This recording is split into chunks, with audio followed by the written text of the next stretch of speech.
नमस्कार, मैं हूं आपके साथ मयंक। देखिए, 1 अप्रैल के साथ ही कई चीज़ों के दाम बढ़ गए हैं। गैस महंगी हो गई है, खासकर कमर्शियल गैस की बात करें। टोल टैक्स महंगा हो गया है, शराब भी महंगी हो गई है। इन सब चीज़ों के बारे में हम आपको बताएंगे कि आज से यानी 1 अप्रैल से क्या क्या चीज़ें महंगी हुई हैं। इंडियन ऑयल, हिंदुस्तान पेट्रोलियम और भारत पेट्रोलियम ने आज से कमर्शियल सिलेंडर्स जो हैं इनके दामों में 195 रुपये 50 पैसे की बढ़ोतरी कर दी है। अब दिल्ली में इस कमर्शियल सिलेंडर का जो रिफिल है वो 2078 रुपये 50 पैसे में मिलेगा। कल इसके दाम 1883 रुपये थे, जो अब 195 रुपये 50 पैसे बढ़ गए हैं। नए जो दाम है वो आज से यानी 1 अप्रैल से लागू हो गए हैं। ये लगातार चौथा महीना है जबकि कमर्शियल सिलेंडर के दाम बढ़े हैं। बीते 7 मार्च को इसकी कीमत में 114 रुपये 50 पैसे की बढ़ोतरी की गई थी। इसके 7 दिन पहले यानी 1 मार्च को इसमें 28 रुपए की बढ़ोतरी की गई थी।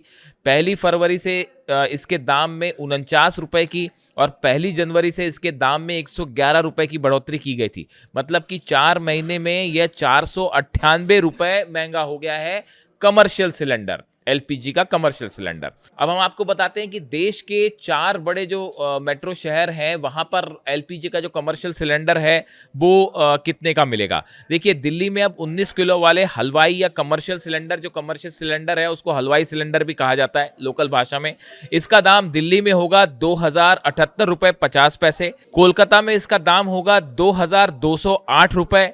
मुंबई में कमर्शियल सिलेंडर का दाम होगा 2031 रुपये। और जबकि दक्षिण भारत यानी चेन्नई की बात करें तो इसका रेट बढ़ाकर 2246 रुपये 50 पैसे कर दिया गया है। यानी कमर्शियल सिलेंडर के दाम बढ़ने से जो रेस्टोरेंट्स हैं, होटल्स हैं, इनको खासा नुकसान देखने को मिलेगा और इनके लिए महंगा पड़ेगा ये सिलेंडर। अब अगर हम टोल टैक्स की बात करें तो नई दरों के हिसाब से जो अब टोल टैक्स भी बढ़ा दिया गया है उसकी नई दरों की बात करें तो नई दरों के तहत हल्के वाहनों, जिसमें हम कार को शामिल कर सकते हैं, जीप को शामिल कर सकते हैं, वैन को, इसके टोल में करीब 5 रुपए तक की बढ़ोतरी की गई है। अगर हम मोटी मोटी बात करें, टोल दरों में बढ़ोतरी का असर केवल कार वालों तक सीमित नहीं है बल्कि हल्की वाणिज्यिक वाहन जो हैं, कमर्शियल व्हीकल्स जो हैं, बस और ट्रकों पर भी इसका असर पड़ा है।